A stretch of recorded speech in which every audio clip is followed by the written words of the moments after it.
You're listening to Discussions with Justin.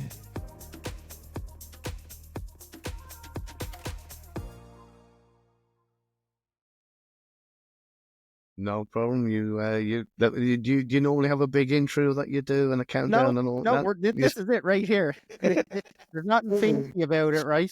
I do most of like my editing and everything myself, so I try to make it as best as I can. I mean, the program I use, I have a green screen behind me, but they don't offer the feature of adding the background right now. Oh, okay. So for me to download it and then put it in the Premiere and just to add a background and put it back in and upload it, and I'll just leave the green screen up for now. Fair enough. So you'll have a nice posh background. I'll have a shotgun, hand grenades, and books.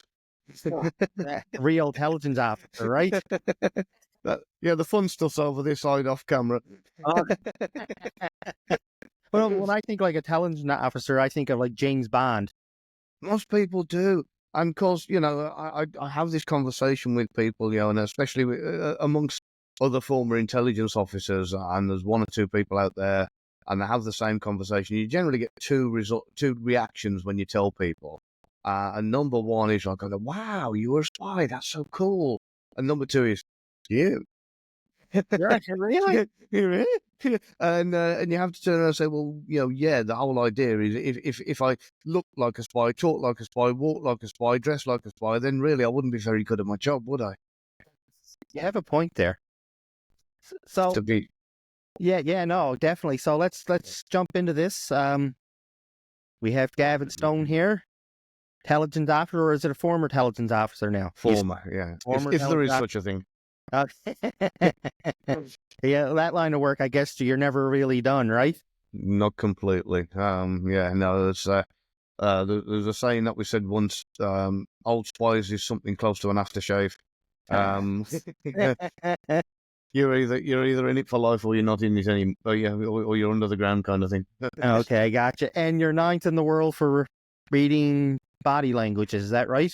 Yeah, at the moment, yeah. So that, according to Global Guru's Top 30, I managed to go to number 9 in the world. But that will probably change this year. But ranked 9th in the world. So I'm quite proud of that. Yeah, nice.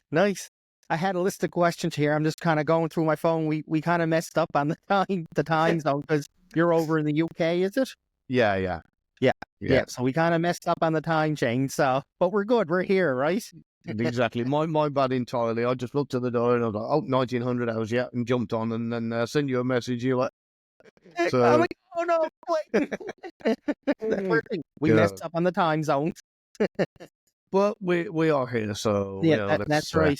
So let's talk psychology first, I guess. We'll kind of jump into that. I just want to ask you, being ranked 9th in the world, how does that affect your everyday life? You read everybody. Are you reading me right now? Do you know what? So many people ask that. In fact, I had an interview not so long. I say an interview, kind of an interview of sorts with 3 high-ranking military officers, and they knew of me and who I was and what I do and that kind of thing. And if you can imagine, this kind of scenario is very usually deliberately set up. They have 3 chairs set at the end of the room, usually on a little bit of a stage, so they're slightly higher than you, and you have this one little chair that's slightly smaller than theirs, and it's set in front of them, and it's normally done in a way where it's meant to be very intimidating to the person on the receiving end. And and I've kind of sat down in this chair, and these officers they're sitting on their hands, going, "Now we know who you are and what you can do, so we just we feel a little bit uncomfortable moving." And I said to them, "Look," I'm like right now, is he reading right now? Should I be more prompted up or? No. See, the way I explain it to people is quite simple. Imagine walking past a newspaper stand in the city, and you see all these different newspapers, and they've all got their different headlines on. And just because you've got the ability to read every single word on every single page doesn't mean you want to. And if you did, it would drive you nuts. Can you imagine reading absolutely everything you can see everywhere all the time? It would drive you insane. So, unless something really catches your eye, or unless something stands out to you, then most of the time you just walk around, you might see print, and then when it's time to actually kick it into gear, you can then focus and actually spend your time reading something or somebody, and you know, and then So giving it it. hasn't really affected your, like, you know, Not in the going to sense the of grocery me. store, you're not reading every single person, try to No. figure their body language out. Yeah, Okay. I'd drive myself insane if I tried to do that. You know, No, no, it's but I'm sure there is some people that, you know, they don't know how to shut that switch and separate. yeah. I suppose if you've never been kind of taught or trained in compartmentalization skills, then you know it's gonna for most people they learn something and they see it everywhere. So I mean that's one advantage I've got. I do have the ability to be able to shut off certain things, and I can pretty much switch off my emotions like switching off a light if need be. So, but you So know you're that's lucky on that end then. yeah. But at the same time, it can be something that irrelevant to how much you get used to it. When you're in your like kind of working life, over night time, it's a different story. When things start leaking over. Yeah. Yeah. No. So what made you want to get into psychology? Was it because of your job? Is that what you specialized in, or? I think it was just a desire to just kind of understand people a little bit more. I don't know where the interest came from. I mean, it's not like I had an epiphany or anything like that. I think it was just a case of um, not understanding the world and seeing people do different things throughout my life. You know, my family are all from Ireland on both sides, northern and from Ireland as well, and of course, um, I'd see arguments and I'd see the reaction amongst English people towards other people, and I think what makes people like that, what makes people. I mean, we currently live in a world where all these religions and countries are all trying to kill each other over who's the most peaceful. Yeah. And it's kind of You're absolutely right. and I think what goes on in someone's mind to make anybody think that killing a load of other people makes them more peaceful than the other people they're trying to kill. So I guess it just I look at things and want to understand the inner workings of it, and that's why I suppose I went down that route. Well, like, we were talking earlier, and I picked up this book because, like yourself, I want to get into that part of it, right? But I think I picked up the wrong book, and I ordered your book, so that should be here tomorrow or Saturday. I can't wait to jump into that one. But I want, I want to know what's going on. Like, I want to know, is this person lying? Like, you know, you read articles online. If a person's nervous, they say they revert back to like their childhood. Like if they fall off a bike, their mother, what's the first thing they do is run to their mom, and their mom rubs the back of their head for comfort. So they just said signs like that to watch for, fidgeting with the fingers, or Yeah, of course, all of these are good, but all of these are contextual to the individual.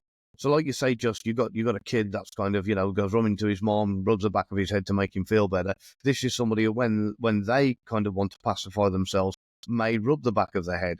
But then you might have another person who didn't have that from his mom. Maybe he grew up with his siblings or was adopted or whatever the case may be. They did something and had something completely different. So people will revert to what they've learned during their upbringing. So everybody, and this is where explaining body language a little bit becomes a little bit simpler, because people, unlike any other language where you learn a sentence, that sentence is the same in that language no matter what, whereas body language changes from each and every person. So what's comfortable for you might not be comfortable for me. A typical example is people turn around and say, oh, if you fold your arms, you're getting defensive. Well, not necessarily. I fold my arms all the time, and it's just because that's how I've kind of been comfortable over the years, sitting back on the telly, watching the movies and kind of, folding my arms. Because I read that too. Like, if you got someone cornered in a lie, the first thing they'll do, they get defensive and they'll cross their arms or put their hands on their hip. But like some people just naturally do that. So I'm going to ask you, how can you determine? You know what I mean? If they're telling the truth, how do you determine that? Well, the most important thing to look for first is what we call in the industry baseline. You baseline somebody. And that is to find out what's normal for them. So if they fold their arms all the time and it's normal for them to fold their arms, then you can discount that as anything abnormal. But as soon as you baseline that person and you know what's normal for them, and you know all their normal behaviors, then anything they do outside of those normal behaviors, that's when it should raise a little red flag and go, okay, that's different. What's going on here? So, you know, and it could be any number of things. So, unlike your normal body language guys, I can actually get called into a court of law because of the fact that I'm not going purely off body language. I'm going off psychology. I'm going off statement analysis. I'm going on body language. So I'm using what I named CCA, or combined communication analysis. And what that means is I'm looking at the words that you've said, the pitch that you've said them in, the speed, the tone. I'm looking at your blink rate. I'm looking at your body language. I'm using the psychology background. So I'm looking at all of this at once. And that will allow me to determine whether somebody's being truthful or not. Now you got me paranoid. I'm here blinking, trying to... I didn't want to say anything, but yeah, no, it hasn't changed that much because, and I noticed that mainly because of the fact that blink rate increases with stress. So if somebody becomes more stressed, their blink rate increases. So all you do is you count how many blinks they do over 6 seconds, multiply by 10, and you worked out their average blink rate per minute. And the more stressed somebody is, the more that blink rate goes up. So if somebody's really, really relaxed and they're sitting at home reading a book or watching a movie or whatever the case may be, that blink rate might go down to 2, 3 per minute, you know, whereas if they're really, really stressed, it might be as high as 150 to 200 a minute. Yeah. So, that's incredible. Yeah. And, so of course, you know, you notice these things about a person once you've actually decided to analyze them, you know, and that doesn't necessarily mean deception. It just means stress.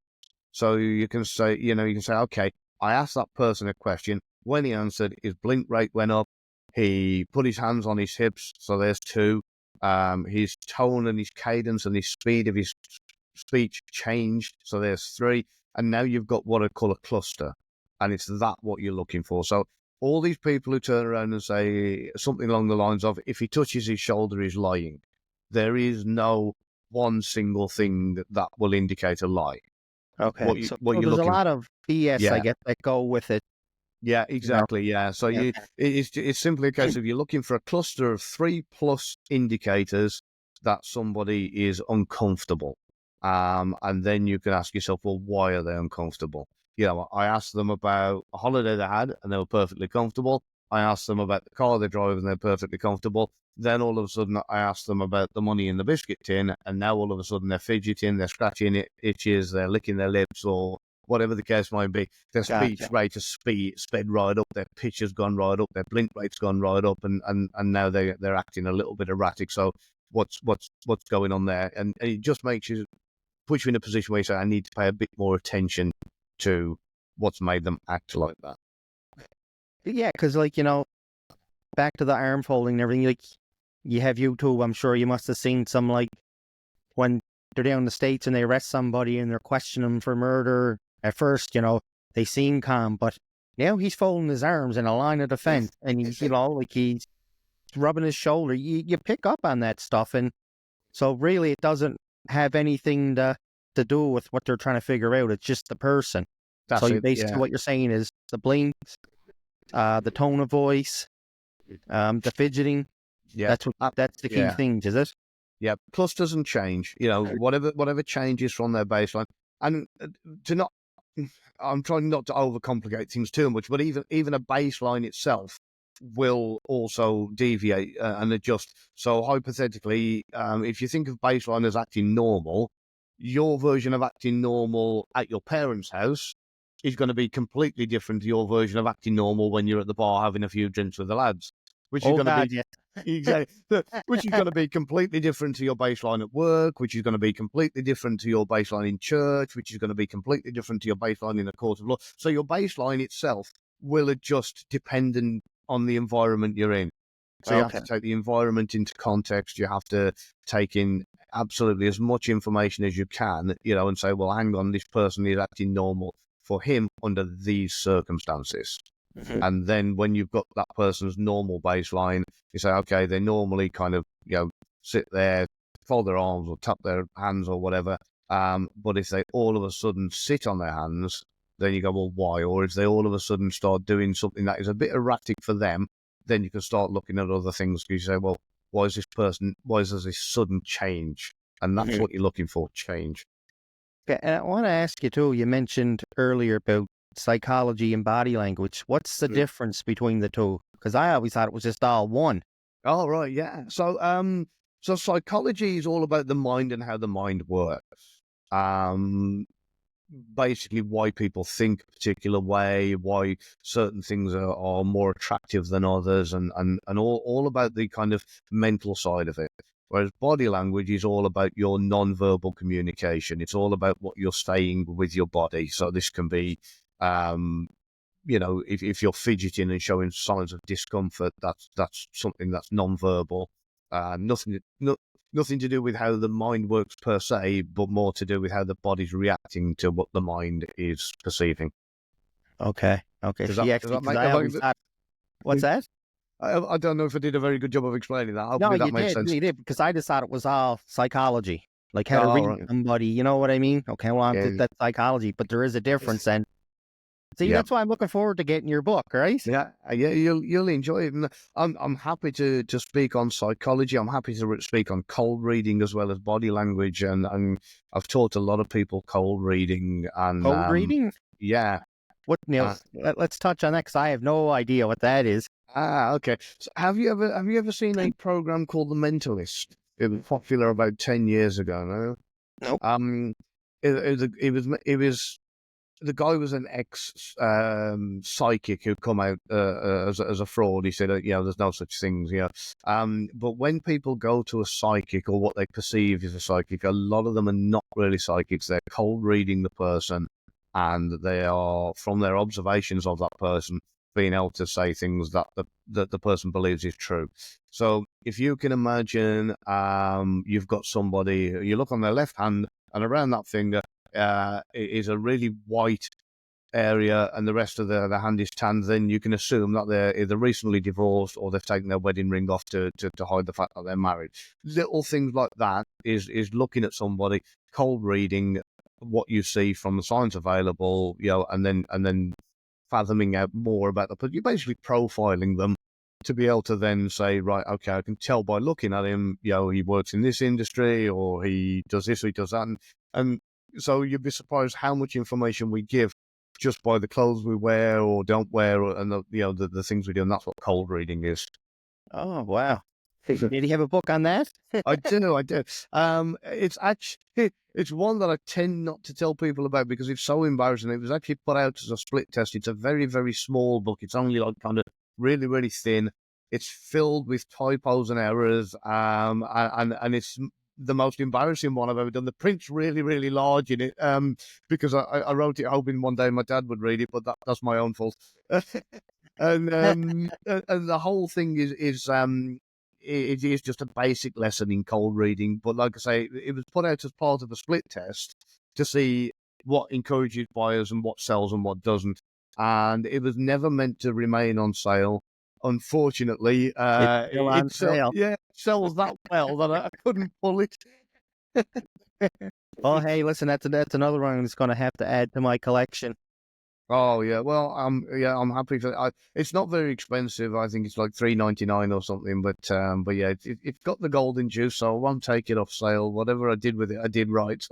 Yeah. No, listen, I'm fascinated with it, and for you to be ranked 9th in the world, how long did it take you to get to that stage in your life with it, like to be able to stop? Almost like a snap of a finger, because clearly, did you have to go to school for this, or is this just something you picked up on your own? No, so it was a little bit of. So if you can imagine working in the intelligence industry, and we have to spend a lot of time with our assets and kind of get to know them very, very well. And when you start to learn about people and kind of, getting information from those people, because the kind of people we are typically recruiting are people that have information to secrets, to government secrets. So what you will do, you'll have your meeting, say hypothetically in a hotel, with that what some people call an informant, some people call them an agent, some people call them an asset, whatever, the label changes depending on the agency, yeah. So you'll go and meet them, and you'll kind of get to know them. You'll get the information you need from them, and you start to kind of observe more. Part of the training that we have is to pay more attention to the asset. Not just what they're saying, but the delivery of it. So if you can imagine, you ask kind of your asset 4 questions, and you just turn around and say, did you get this information today? And they say yes. And you go, has anybody got this information in your department? They go, yes. You go, has anybody else asked you for this information? They go, no. And you go, right, and have you given this information to anyone else? They go, no. You think that's not the same kind of tone that you answered me in, and what's going on. And I've even known where I've been interviewing people or speaking to an asset or whatever the case may be, and they've stood up to answer a question, and all the other time they've been sitting down and they've stood up, given the answer, and sat back down again. And you think, what the hell was all that about? Yeah, wait, why would you?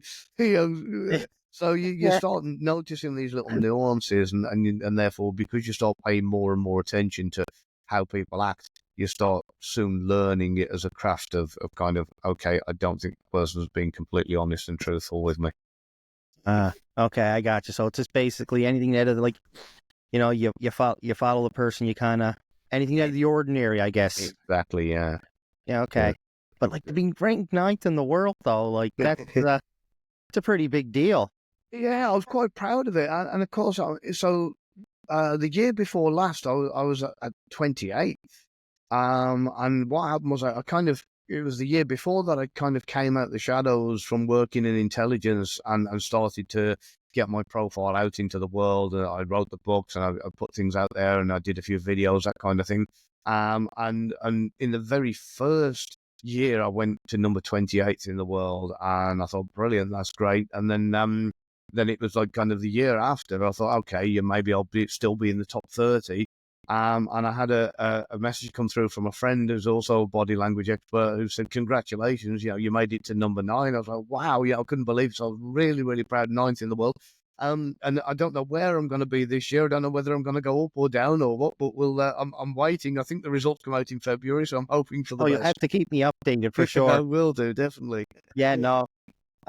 So let's touch base on like different psychology, because there's, I guess I didn't really know there was much of a difference. I thought the psychology was psychology, but like there's dark psychology. Let's talk about that. Yeah, so dark psychology is more along the lines of manipulation.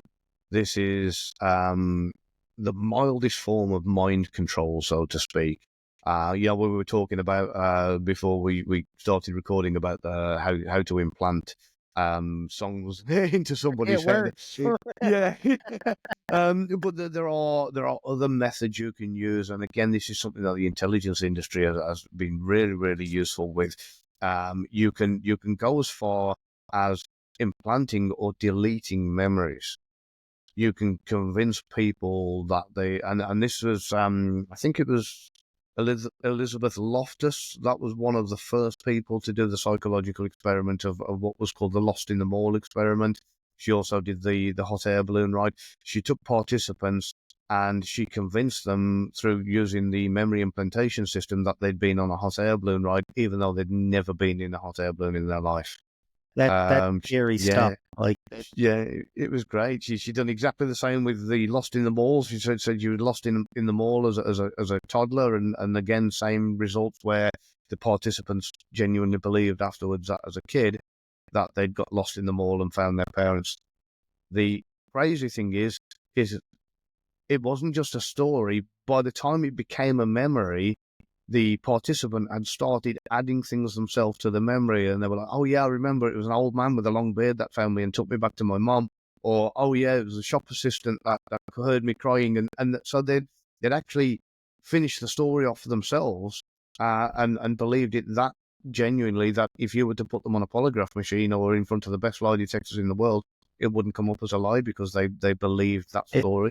It's embedded that much into their head. Like, it's scary. Like that book I got. I really shouldn't have started out with a book like that. I don't think anyway. I should have started off something, because I told you what I wanted to get it, what part of it I wanted to get into. But like, even for employers, like, it's how to answer your boss when he's trying to manipulate you. Like, well, if we don't meet the deadline, we could lose jobs. And it tells you how to answer that question back. Like, It's crazy. And it's Yeah. around us every day and we don't even know.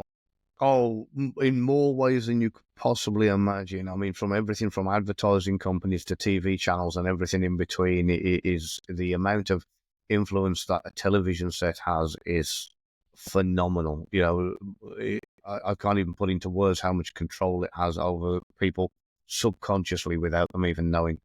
I know it's mind blowing, and I'm glad I get into it because I think it's amazing. Like I always wanted to get into it, but I just never ever knew where to start. So I just took the plunge and said, "Oh, I'll order that book." The first book that popped up, like, I'll order that. Yeah, Said, so it's that's gotta be straight good. into the deep end. Yeah, like they talk about love bombing, how to manipulate a person to get them in, and then you can just change your whole demeanor once you have them, because you know Yeah. that person will always give in to you, right? Yeah, it's crazy. I'm gonna have to try it on my girlfriend, I think. Yeah, there are there's easy like NLP techniques like anchoring and that kind of thing that you can use on yourself or on others, and it's really it's useful if it's used in the right way, but it can be if it's used in the wrong way, it can be quite kind of harmful. Yeah, Dangerous. Yeah, they even Um, said that in the book. Like, use it, like, don't, more or less, don't be an idiot with it, yeah, because it can hurt you and the person you're trying it on, and ruin friendships if they discover that's what you're doing to them. But yeah, like, and that's the worst of it. I mean, sorry. I told my wife like years afterwards that I was using it on her and whatever else, and she was aware of it. But it was just so. I mean, to give you an idea how that side of things work, if you're using an anchoring technique, it's really really simple. All you have to do is every time. So if you say you've got your wife and you're watching a great movie and you're having a great time and there's a funny bit on the telly and she's laughing and enjoying herself and you just touch her on the left elbow. That's all you got to do. You may even want to say something like, "This is good, isn't it? This is a good movie, isn't it?" Or whatever the case. Or this is fun, or whatever that. Something positive as you touch her on the left elbow. And what happens is you build up something called association. So have you heard of the experiment Pavlov and the dogs, the conditioning experiment? No. No. So Pavlov basically he used to feed his dogs, and every time he'd feed the dogs, he'd ring a bell as he put the food down, and the dogs would associate the bell with food. Eventually, it got to the point where he'd done it enough times that if he rang the bell, the dogs would start to salivate because of the association of the bell with food. So it's exactly the same kind of system. We all do it. We all have this in exactly the same way. I imagine there is a song, you probably think of it, if I were to turn around and say there's a song that can come on the radio and no matter what's happening, you will instantly smile, turn the volume up and go, yeah, because it's associated to a good memory or a good time, and it just makes you feel good every time you hear it. You're absolutely right. Yeah. And you might not tell even people know all the why. time. Yeah. You might not even know why. It just might be something that one day you were out, you were clubbing or whatever the case may be, and you're having such a good song. This song came on and it just anchored in your memory as associating this song with good. At the same time, there's probably the reverse of that, where you have a song that you come on and for whatever reason, and not everybody has this, but sometimes people just they hear a song on the radio and they can't understand it. Oh, I hate this song, and they just want to turn it off. And they've got no reason to necessarily hate it, but there's something that just makes them want to switch it off. Yeah. So that's the power of association. So if you can imagine, like I say, every time someone, if you're with your wife, every time she's having a great time, you touch her on the left elbow and say, "This is a wonderful time, isn't it?" Or "This is great, isn't it?" And whatever you want to say to positively reinforce that touch on the elbow, they will eventually associate that touch on the left elbow with something positive. And then what you can do is you can go the other side, and every time they're having a bad day and something really awful is happening, you touch them on the right elbow and you say, "This is dreadful, isn't it?" And you're reinforcing negative. So left elbow positive, right elbow negative. And then that way you can then go the other way around with it once those anchors have been set. So you've been doing this for a while and it comes to the summertime and you think, "You know what? I want to go fishing with the lads." So what you do is you walk up to your wife and you touch her on the left elbow, which is associated with positive, and say, "Do you mind if I go fishing with the lads this weekend, sweetheart?" And she's going to associate that touch with the elbow and you're going fishing with the lads with something positive and feel good and go, yeah, sure, no problem. Okay. And then on the other side of it, on the flip side, you can then turn around and if she says, oh, I want to go to the mother-in-law's this weekend, I want to go to my mom's, will you come and spend the weekend at my mom's with me? You can touch her on the negative, on the right elbow, and turn around and say, you sure that's a good idea? And again, you can say, going to your mom's this weekend, touching her on the elbow, she's going to associate that with something negative. Go, yeah, I'm not sure. You know what happens when we get there? Your brother gets drunk, your uncle gets into a mess, and there's a family fight. And all of a sudden it's like, yeah, no, I'll leave it. And that's a basic summarized version of how anchoring works. You know what? You just made it, because it was in that book, but you just made it so much clearer for me to understand this. It's crazy, like, just hearing it and reading it are two different things, because you just made it, like I said, so much. Okay, I get it now. That's what they mean by it. Yeah, I mean, I've given lessons in this for years where teaching people to set anchors, physical anchors, visual anchors, audible anchors, and even smell. I mean, I've no doubt that you can probably smell certain things at times, and it just takes you back years, whether it's cookies baking that reminds you of when you used to visit your grandma, or, whether you open the door of an old car and go, oh, it smells like when I was a kid and my dad used to take me to school in his, Ford Zephyr or whatever. So, Yeah. smells are also really, really powerful. And like I say, I teach people how to utilize, setting these anchors and how to set them in other people and, of course, in themselves, which is more powerful, because if ever you're at the point where you're feeling down and you're feeling low, and you have an anchor that you've got set in yourself that you can just touch a particular part and you go, hey, you know what, I feel better. And that gives you a real superpower. Now, do you have, like, because you mentioned how you teach people, do you have like a course, or is it an online course? Do you do any of that stuff? I'm not at the moment doing an online course. However, this year I've had a chat with a couple of friends from MI6, and they're helping me to put a course together. And what we're doing, we're going to do a live event, and there's a couple of friends over from the States from CIA, and we are basically distilling intelligence officer training, and we're taking away all the kind of, the shooting and the explosions and the car driving and that kind of stuff. We just stuff. That's it, yeah. We're concentrating on the psychological training that intelligence officers receive. And this is all the kind of strategic thinking, how to, kind of basically have a lot more self-control, how to utilize everything and leverage things, and just basically giving yourself a real advantage in life, because you're going to think about things differently from most people. We were talking about schools earlier, and schools and the education system, they teach you what to think, but not how to think. And of course, this is something that, when you do the kind of training that I'm talking about, it changes your perception on thought, and you start thinking about things completely differently. So I'm going to start putting that together, and by kind of end of summer of 2025, this will be a live event. I'll be available to the public. Oh, nice. I'll definitely be keeping an eye out for that. Yeah, brilliant. It'd be nice to see you there. Oh, definitely. Now, when you read people, is it a part of your job, or like because you mentioned earlier you've been held in court of law, how can I ask this? How do you read somebody when is it strictly just for work related, or if someone ever? I've had lots of work related. So I do get people approach me on the likes of LinkedIn, like private clients. I do a lot of work for the law enforcement and intelligence agencies and that kind of thing. And it might even just be a private investigator that might contact me and say, can you have a look at this CCTV footage and tell me what you see? Or there's one guy, Eric Hunley, he's got a YouTube channel, and he does these videos on celebrities and that kind of thing, and he might have me on as a guest host to analyze their body language, that kind of thing. And the same with law enforcement. They might have me either standing behind a mirror looking at CCTV, or even sometimes in the room and just saying, look, let us know what you see. Do you think they're being honest, or do you think they're being deceptive? So it will vary. But yeah, I mean, like I say, even sometimes video interviews, and it'll get sent to me, and they'll say, please, can you look at this and analyze it and tell us whether you think this person has been truthful or not.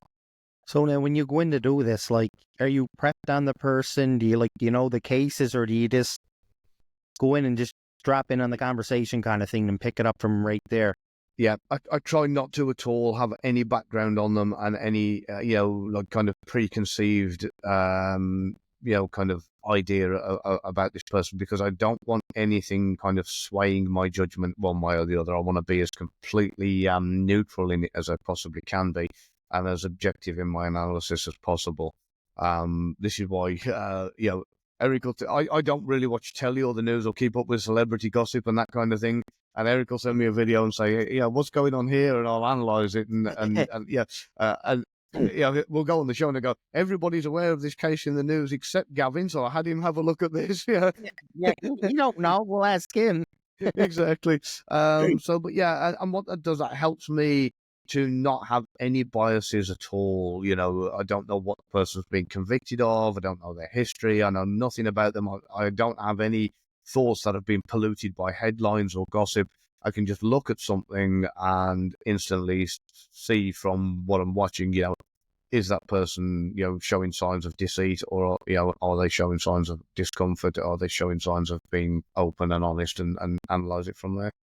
Now, what are some misconceptions of it? Like, because I'm sure there's a lot. Like, when someone comes up to you and says, "Can you read me?" Like, did you ever, like, because I'm sure some people probably think of it as, "Can you read me?" as if you're a psychic or something, right? Yeah, I do get that. I'll even have people turn around to me and say, so you're a body language expert," and I go, "Yeah," and they'll follow it on. So what am I thinking? There's a bit of a difference there. So yeah, I do get that a lot, and then the other one is they'll stand there and go, "So what's my body saying to you now?" I'm saying, "Well, not really much, because you're not really doing anything, So, Yeah. But yeah, and this is the thing. It's all about movement, and this is why in my book I don't use pictures deliberately, Okay. because something might be a fleeting motion where you might have somebody who turns their head, puts their eyes left, scratches their nose, and talks lower for a moment, and that's a group and a cluster of motions.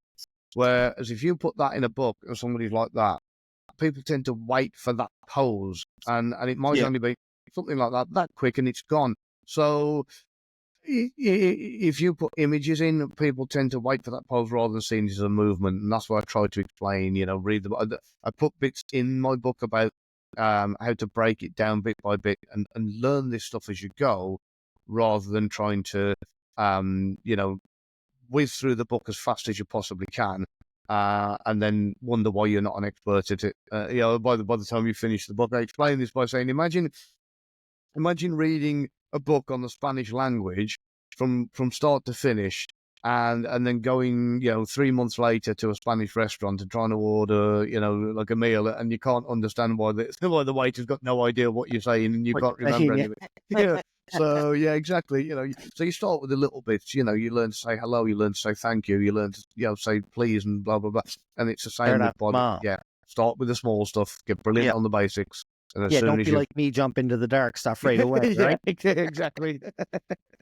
I didn't know you then, right? Well, that's it. Yeah, you've got an advantage now. So, and we can kind of stay in touch. And oh, absolutely, definitely. Oh, listen, I'm going to pick your brain as much as I can on it. No problem at all. I just want to go back to interviews. Like, sometimes, have you ever been face to face with somebody, like in an interview, like say a criminal of some sort? Like, have they ever actually brought you in the room? And if so, what kind of techniques, if you were interviewing, would you set up for them? So I've done this with like a lot of corporate customers when they've had potential thefts within the company and that kind of thing. And one of the things I insist that it generally confuses everybody. They'll say, "What do you want in the room?" And I'll say, "2 chairs." And they go, "What?" I say, "Nothing else, just 2 chairs, facing each other, and that's it." What that does straight away is it allows me to see if there's a desk or anything in the way. I'm missing 50% of what their body is saying. Okay. So I need to be able to see what their feet are doing and where they're going and whatever else. Because if they're tucking their feet right under the chair, that's generally a sign of somebody who's less comfortable. If you imagine somebody kind of at home, kick back, feet up on the sofa, feet up, relaxed, feet out from the body, nice and relaxed. If you can imagine somebody who's kind of tense, they're going to draw their feet in. So these are little things that I'm going to look for. And then if I've got these two chairs, they're facing each other, I want to know straight away, the minute we sit down, I want to watch what they do with that chair. Are they happy and comfortable to sit directly facing me, or are they going to start dragging it and moving it and shuffling things around? And and that tells me a lot about their personality type, and what kind of frame of mind they're in. So have you read me at all? I picked up one little bit, and but it's nothing. I'm not actively doing it. But I just pick up one little bit of kind of you can smell the beans. Yeah, you've got a very nice open body language going on, and you've definitely got a willingness to learn and a desire to kind of know more about all of this stuff. And there's no kind of signs of any maliciousness or anything there with what you're displaying. You're happy to kind of say, I want to know more and I enjoy this, and just open and genuine with it. So there's and that's part of the reason why I started these podcasts, because there's interviews I've walked into where I don't know, educate me. I'll ask some questions, but I don't really, you know what I mean? That's it's educating me, so I know out of the 500 followers I got on Spotify, I know it's gonna at least educate some that do actually listen. You know what I mean? Yeah, help a percentage of those. Yeah, and this is what it's all about. I love, this is why I wrote the book. I love helping people to learn more about others and understand others. Can you give the listeners the name of your book or all your books that you wrote? Okay, sure. So the main one on kind of deception detection is simply called How to Tell If Someone Is Lying. And I know it's a little bit of a boring title, but it's based on Google searches. It was a way to cheat the algorithms. So that's and it's kind of, it's done in a kind of learning through stories scenario. So I'll give somebody a piece of information, then I'll tell them a story about a time I've used it, or whatever the case may be, and that will just help them to learn, and picture it like the way what we were doing, and it helps them to absorb it more. And then I'll talk about another technique. There are a few other bits and pieces in there as well about misconceptions and the fallacies. And as an extra little bonus, there's also a section on how to beat a polygraph lie detector machine as well. So just in case. Just in case, right? That's it. One of the things, just before because I know I'm sure you got 2 or 3 books, isn't it, that you got published? Yeah, so I did I started a series of fiction novels as well. What I found was, if I tried, I did go out and attempt to write a book on my time working in intelligence, and the short version is there was too much that I wouldn't have been able to put in without causing a lot of problems. So what I did is it was actually a different friend from MI6 who turned around and said, "Look, just write it all as fiction." He said, "Right, that way you can still put all your own experiences in, from different times of your life, but as fiction and a completely made up story rather than." So that's what I did. So I put it together, and the story is a fictional story, but all the things that happen are all written from experience. The continuity is 100%. If I mention a place in the book, that place is there and I've been there. If I mention a code to a door, that's the code to that door at that particular, but whatever, continuity-wise, it's 100%. I've filled it full of spy tradecraft, all the little tricks of the trade are in there, and I put that book out. It went really, really well. I've just put out a book 2, and these are out in audio book as well. So the first one is called The Unforgiven Spy. The second one is called The Burning Spy, and I've just finished writing the first draft for part 3, which will be called The Hunted Spy. Oh wow, you're busy, man. Yeah, I don't get much time for resting. No, and plus doing podcasts and everything in between. Yeah, I mean, I even do my own YouTube channel, which I get a lot of guys from the intelligence community, usually friends or people I've worked with or whatever. And there's a mixture on there. I've got a friend from the KGB come on and did an interview. There's a friend who's a FBI spy recruiter come on, CIA, MI6, MI5, GCHQ. they've all. I've got next week. I've got a lady from NSA coming on, and we just talk about like kind of experiences from the field and the things we've done. So an interesting watch for anybody who likes spy related stuff. Yeah, no, I'm definitely gonna have to check that out too. But I just wanted to jump back for a minute. You said about how to beat a lie detector test. Mm-hmm. Now, reading online again, you believe everything you read online, right? Yeah. I heard like people like with ADHD or ADD, whatever, they aren't allowed to have a polygraph done to them because where their pulse is always constantly at a higher beat and they're fidgety. And is there any truth to that? Um, in some instances, it will be taken into consideration. But a lot of the time, if something is going to be randomly sporadic, it will make it a lot harder. So it's not so much about them allowed to be doing it. It's more about the fact that it would be more difficult to gauge if things are jumping around all over the place. So it'd be a lot harder to detect and conclude definitively whether somebody's being deceptive or not. Okay. I just want to put that to rest, that's all, because like you said, you got to believe everything you read on the internet. Yeah. Right? There are so many fallacies out there with so many things, and like we mentioned, there is no, what we call in the trade, there's no Pinocchio effect. There's no single sign that somebody's lying, So if ever somebody tries to say to you, oh, people who cross their legs are lying, or people who fold their arms are like, that's not the case. It doesn't work like that at all. It's, you've got to remember changing clusters and obviously context. I was watching something there the other day, and the guy that owns Facebook, he was talking about fact checkers. I think they're great if they're honest. You know what I mean? Like, 'cause a lot of times it's just like, no, take it down, say it's false information, and for political reasons, right?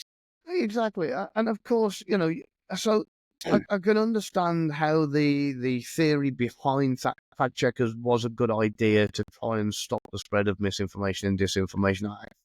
In theory, it was a good idea to try and, for the right reasons, be put into place. But the problem is fact checkers are only going to eventually make their own mind up by Googling what somebody has posted and then seeing what other people have said to find out whether it's true or not. Yeah. The bottom line is what we should be doing is educating people to find out for themselves. So if I tell you elephants are purple, is it your job to turn around and say this post has been verifiably checked and therefore it's not true because we Googled it and the answer was the fact that they weren't? Or is it down to you to go away and say, right, I wonder if elephants are purple, and go and find out for yourself? Yeah. So do I get labelled a liar, or do you go and find out for yourself and go, I've checked into it, no, they're not purple, they're grey? Right.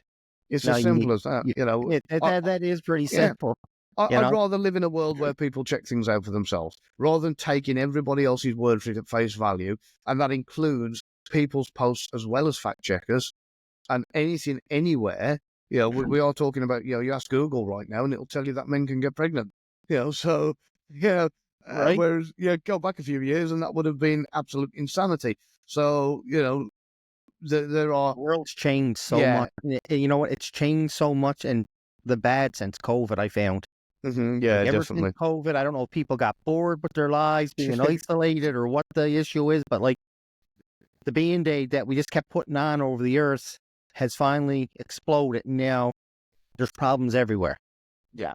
And I think it's getting out of hand, and I'm hoping very soon that the dust settles a little bit there with that, and people just start thinking for themselves a little bit.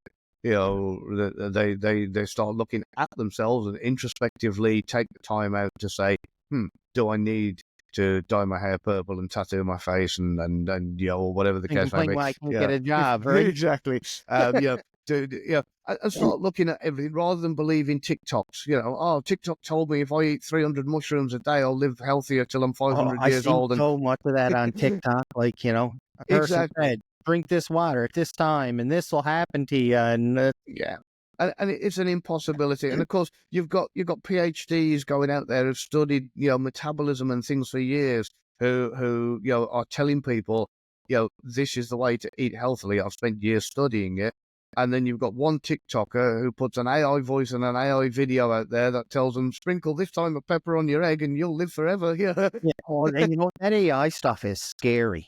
Mhm. Like, it is scary what that can do. Like, if that's in the wrong person's hand, when, it's like, I was Yeah. watching a video the other night. I thought I was actually watching a real person, but I guess I'm learning how to detect if it's fake now, like just the backgrounds and the motions of people walking on the video, because they kind of look like they're walking robotic, I find. That's Yeah. all I can tell, right? But there was a video of Donald Trump out not long ago, and I thought it was Donald Trump, but it wasn't. It was an AI thing.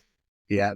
And this has been scary. I mean, this is the kind of thing that really should be getting labeled on social media, somewhere on the post or at the, it needs to be able to be stated, this video is AI created or Generated. something along those lines. Yeah, generated, so rather than people like kind of watching something and believing it's Putin or believing it's Biden or believing it's Trump and believing what they're saying, because years ago there was the saying, the camera never lies. Well, these days, the camera tells more lies than anybody else on the planet. Then the human, you want to go out and start a war, just get an AI going.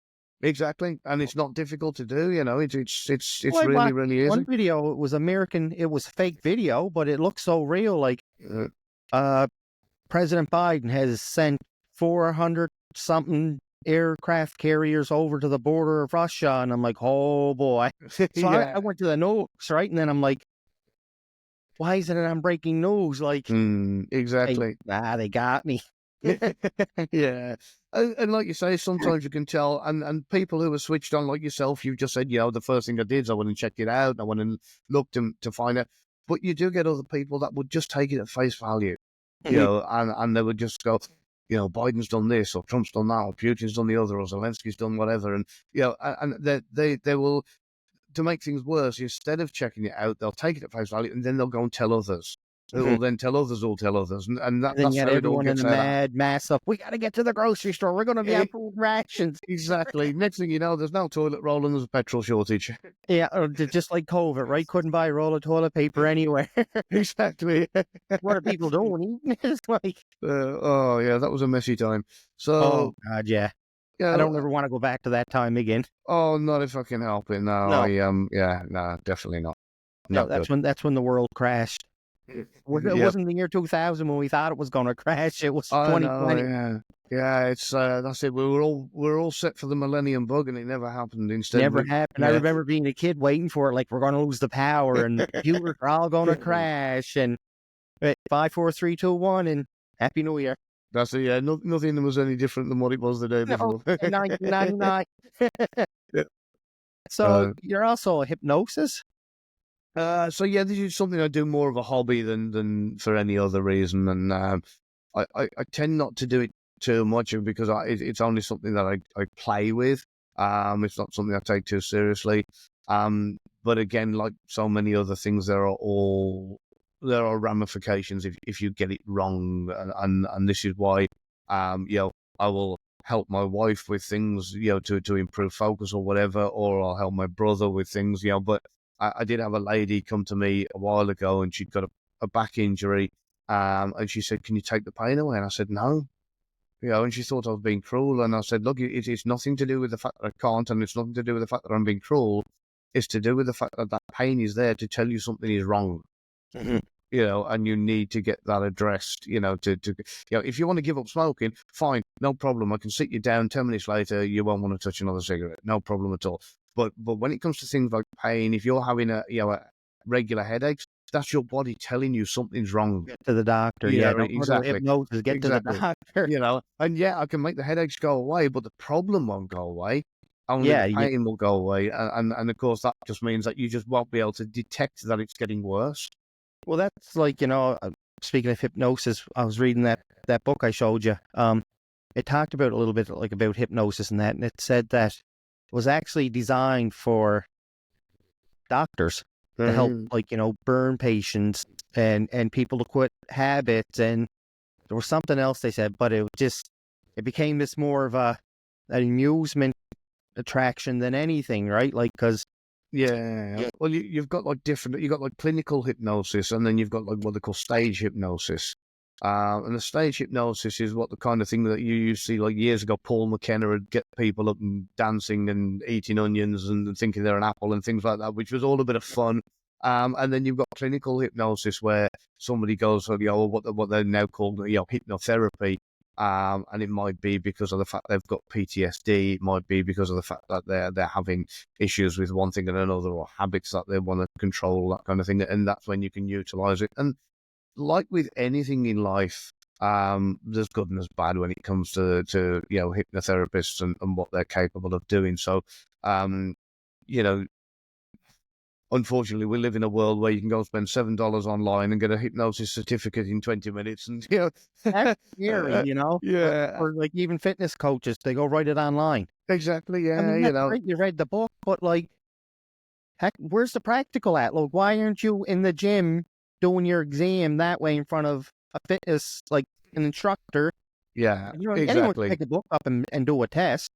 Well, that's it, and this is what I explain to people. When it comes to these kind of things, whether it's mind control, whether it's body language, whether it's fluff, hypnosis, whatever, you have to. I try and compare it to flying an aeroplane. If this was a pilot and they'd flown 100 successful flights, or somebody else had read 100 books on flying, which one would you rather get in the plane with? And, Do you want the internet answer or the individual answer? exactly, because if you've got somebody who's read 100 books on flying but never flown a plane, I'm not going to want to get into a plane with them. But if you've got somebody who's done 100 successful flights and and flown through all different weathers and conditions and whatever else, that's the person who I want to be flying with. And this is what people need to look at when it comes to hypnotists, when it comes to anything at all in life. There's intellectual knowledge, reading books, and there's practical application, and that's actually physically being able to get out there and do it. And that's why. It's funny, you mentioned about the plane and the books and everything. It's a little off topic. I was watching a movie one time and like something happened to the pilot anyway. So this young fella had to come in and I can do it. Like, so they got him up there and he was doing good. And then it came time for landing. He goes, well, where's the X button? The X button. Well, on PlayStation, that's the landing gear button. It's the X button. Oh, wow. It's just a little funny thing, right? Wonderful. A little off topic, but when you explained it that way, it's, internet. Yeah. The internet answer will be, let's just take the guy that read 100 books on airplanes. That's the downside, unfortunately. Yeah, he might be able to answer the questions online, but at the end of the day, is he physically able to fly this plane? Because it's a totally different ball game when you're in that situation. You got about 50 people in the back there, and they're dependent on you. And exactly. You read it. It's like someone going into nursing school. Yes, I passed my nursing degree, and you get them out in the real field. Well, I don't know what to do. The book never told me what to do. You know what I mean? Yeah.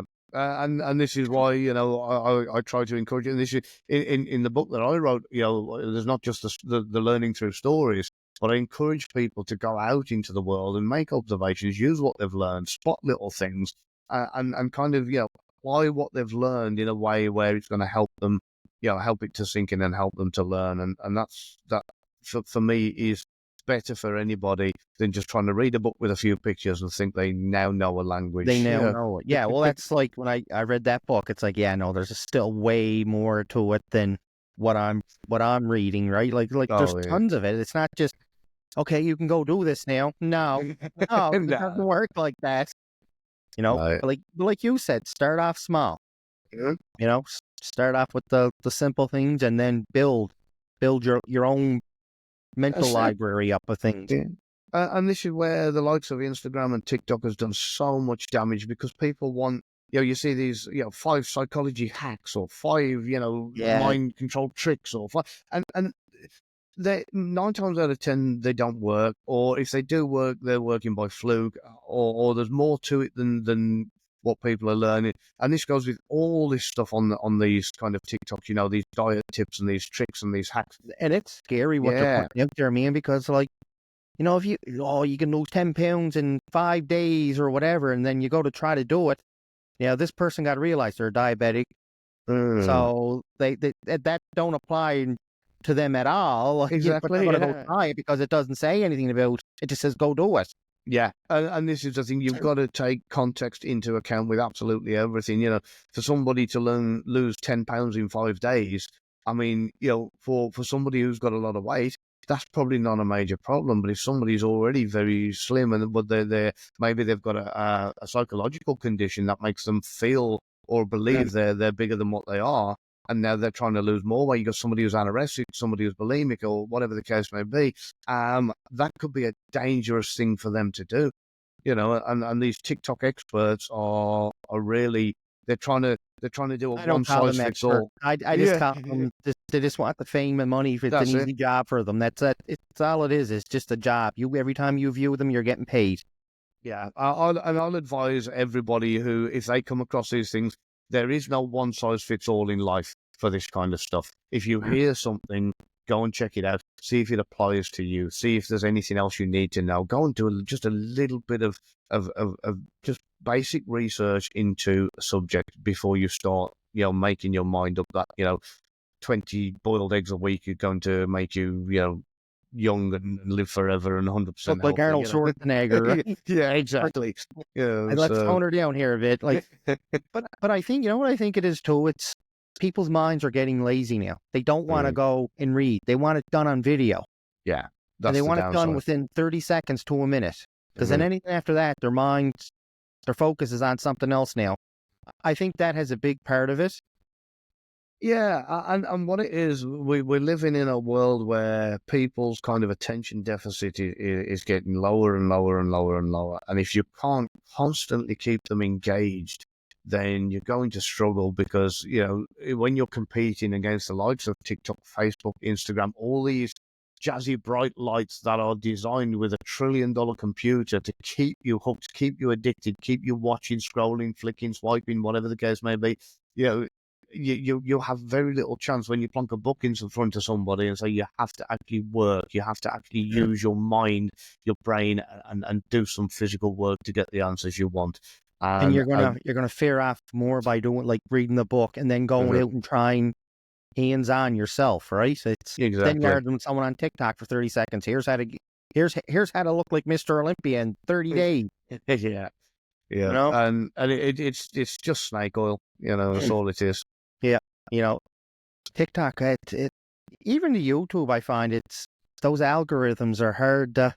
Oh, yeah, they know exactly what to feed you to keep you kind of consuming more. I'm doing fairly good with YouTube. I'm up over 260 subscribers. Now, I started, I think, last Monday. Okay, I kind of got the gist of it. But TikTok, I'm trying to get to the 1,000 mark so I can start doing some podcasts live.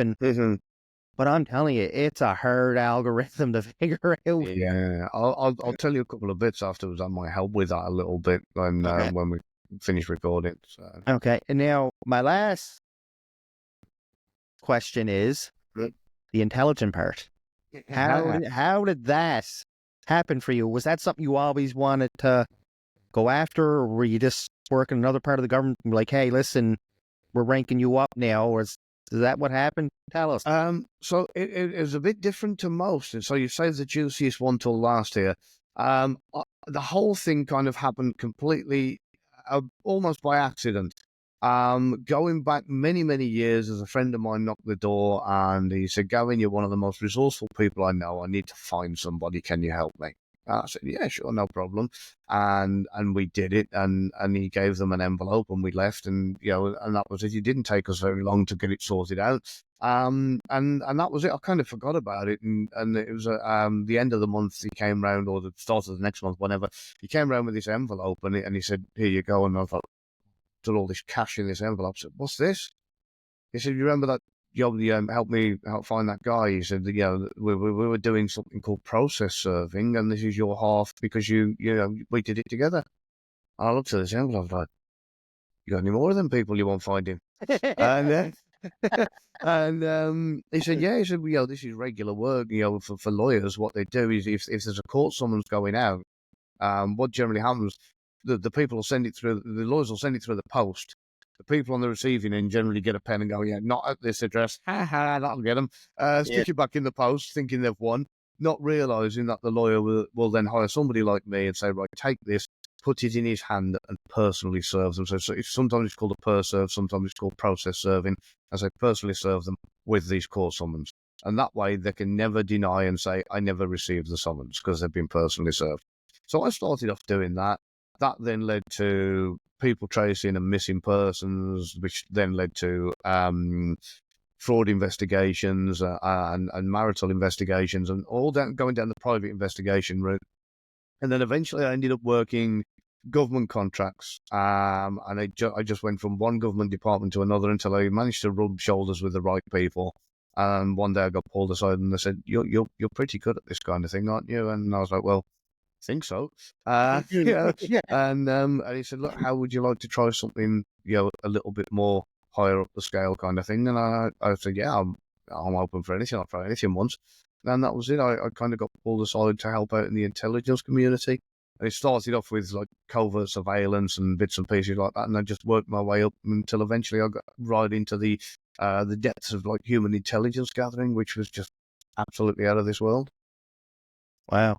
So that was your main, because like I said, before we started recording, like when I think of that stuff, I think of James Bond. Mm-hmm. Did you get to do of any of that stuff, or So the suit and tie and? Yeah, to a degree. So, obviously, I've had this kind of conversation with people before where I say, if there's an explosion and you're getting chased through Moscow with, kind of machine guns shooting at you and tanks skidding around and that kind of thing, then you're doing your job very, very wrong. The idea is you get in, you get what you need, undetected, and you get out again, and that's it, and if there are any explosions or car chases, then stands a chance you're screwed up, you're not going to work in the industry anymore. So yes, there's been a lot of fair amount of action in some of the things I've done, especially in some of the environments and hostile environments I've had to work in, low intensity conflict zones, things like that. But at the same time, the majority of it is generally sitting around waiting. It's walking through miles of city to see if you're being followed. It's 99% boredom and 1% action. But when 1% happens, it really is absolutely fantastic. It really goes, yeah. Yeah. So what was the scariest, craziest, wildest thing that's ever, I don't know if you can tell us, that ever happened to you, if you're out doing like a mission, I guess you would call them, or? Yeah, I have to be a little bit careful about some of it because some of it would still be very sensitive. I have had a few scary instances, and one of them was actually in the UK.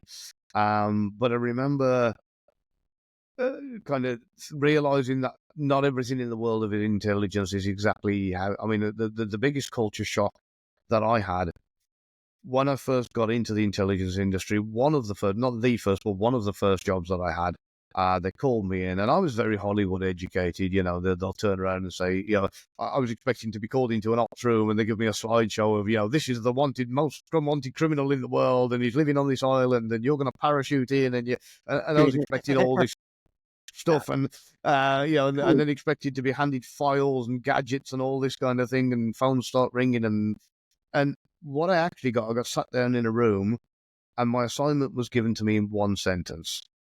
And that sentence was simply, find out how Russia are getting railgun information out of Korea. I was like, okay. And then instead of getting handed any files or gadgets, I got, what the hell are you still doing here? I was like, oh, okay. Is that it? So yeah, I left thinking to myself, well, not got much to go on there.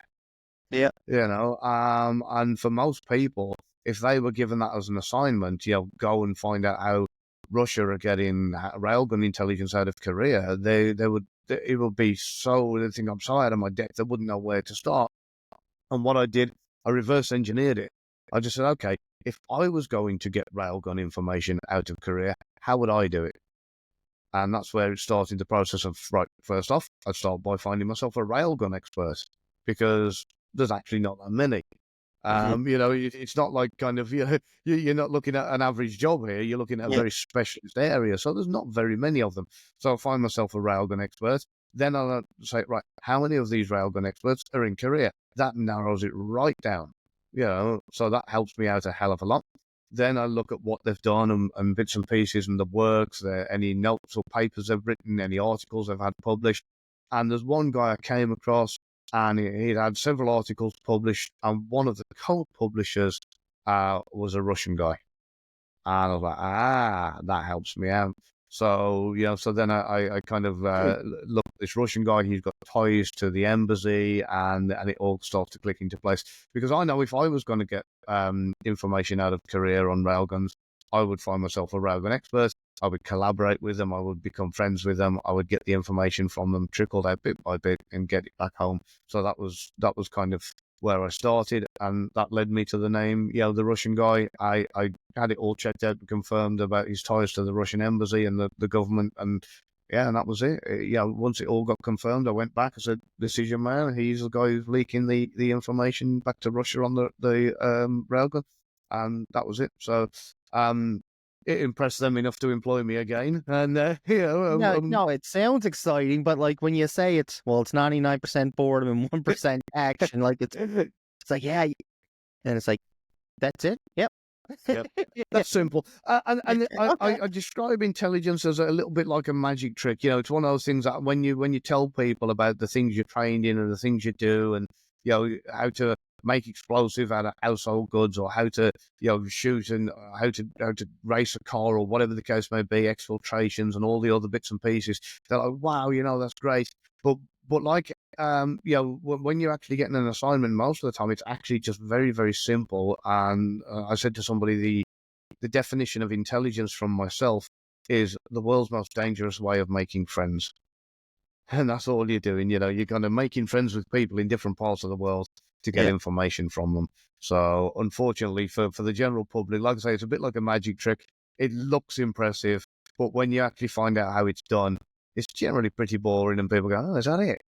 And it's a bit of a letdown, Because the movies and everything got it so pumped up that they got UFOs in Area 51, and it's.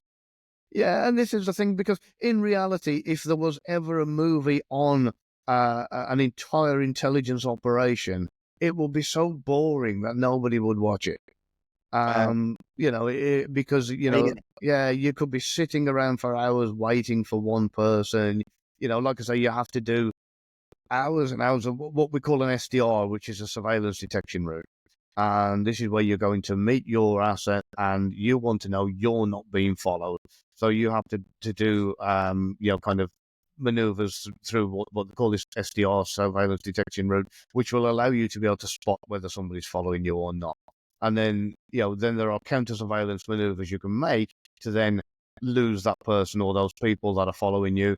And you then have to ultimately make the decision, am I completely surveillance free, and is it safe for me to go and meet the asset, or do I still think there's a chance I could be followed, and do I cancel and call the whole thing off?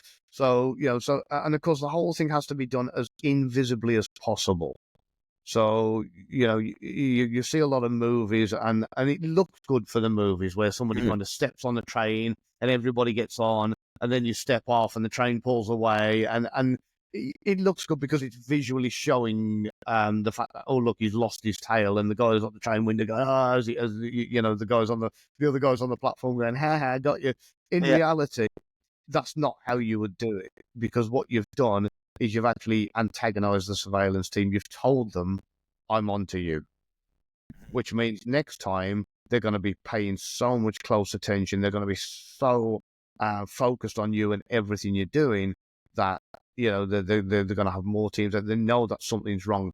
Whereas if it happens by accident, or what they believe to be accident, they're just following you through the city, and it's just such a boring expedition while you're going into shoe shops and trying on different pairs of shoes, or going for a coffee, and then, looking for...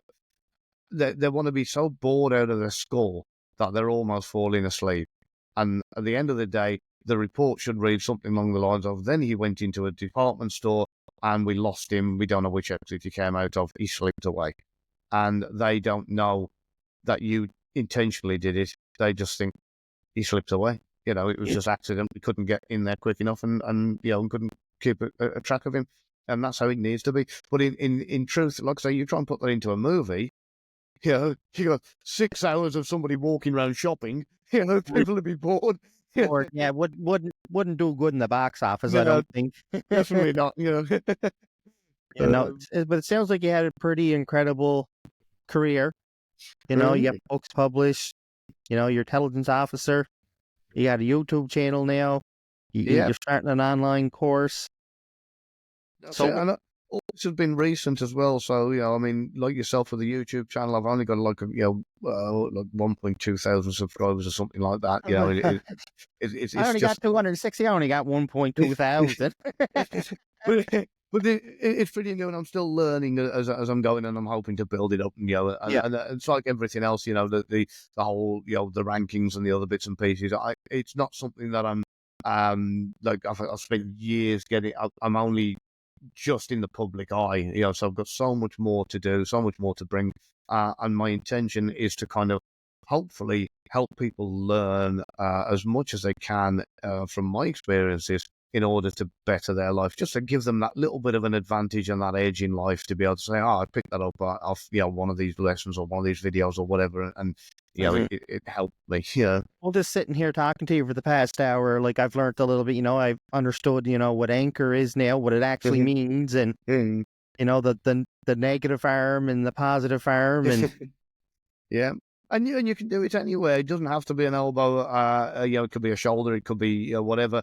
I generally touch the elbows because consciously it's a place on the body that is not perceived as being a kind of weak spot, as it were. It can't be mistaken as a touch that's in any way taken as being sexual. It can't be mistaken as threatening. It can't.